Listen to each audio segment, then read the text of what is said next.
موقع كورة بلس يشيد بما قدمه المغربي يوسف بالعمري أمام الجونة، وينشر فيديو لأبرز لقطاته ويصفه بالسلطان بعد الأداء القوي الذي ظهر به في المباراة الأخيرة.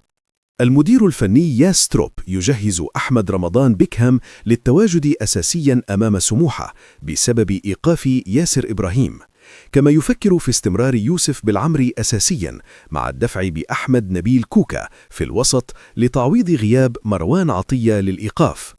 وليد صلاح الدين يطالب مروان عثمان بعدم الالتفات للانتقادات والعمل على تطوير اللمسة الأخيرة أمام المرمى لاستغلال الفرص. حالة عدم رضا من ياس تروب تجاه مستوى حسين الشحات بسبب عدم تقديم الإضافة المطلوبة عند نزوله بديلا مؤخرا.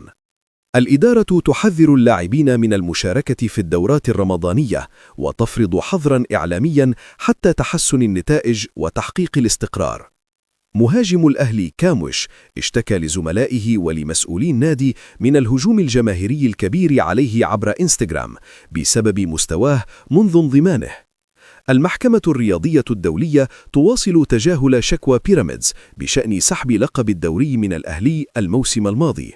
بعض الصحفيين المغاربة نقلوا تصريحات الحكم السابق محمد صلاح عبد الفتاح بشأن عدم احتساب 3 ركلات جزاء للجونة، رغم تأكيد أغلب خبراء التحكيم عدم وجود ركلات جزاء وعدم شكوى لاعبي الجونة أنفسهم من ظلم تحكيمي. رد رسمي على خالد الغندور. النادي يكذب ما نشره خالد الغندور بشأن التعاقد مع كاموش، ويؤكد أن الصفقة جاءت بعد موافقة جميع الأطراف رغم أنه لم يكن الخيار الأول. الأولوية كانت لعدة مهاجمين أبرزهم إبراهيم دياباتيه، أفيموكو بولولو، يزن النعيمات، رضوان بركان، منصف بقرار، أحمد نظير بوعلي، لكن ظروف الرفض أو الإصابات حالت دون إتمام الصفقات.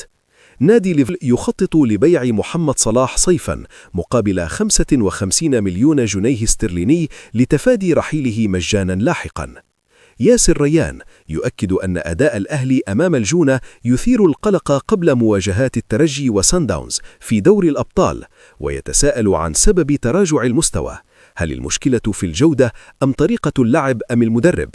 ضياء السيد يرى أن استمرار لجنة التعاقدات لغز كبير بعد فشلها في ضم مهاجم مؤثر، ويؤكد أن الأهلي يعاني بشدة في الكرات الثابتة، ما يمثل خطرا كبيرا أمام فرق شمال إفريقيا.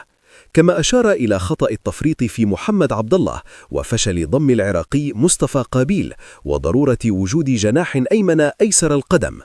الناقد الرياضي حسن المستكاوي يؤكد أن أزمة الأهلي ليست فقط في لجنة السكاوتينج بل في سوء اختيار الصفقات منذ فترة طويلة، مشيرا إلى أن الفريق لم يتعاقد مع مهاجم حاسم منذ فترة باستثناء وسام أبو علي الذي جاء بترشيحات جماهيرية.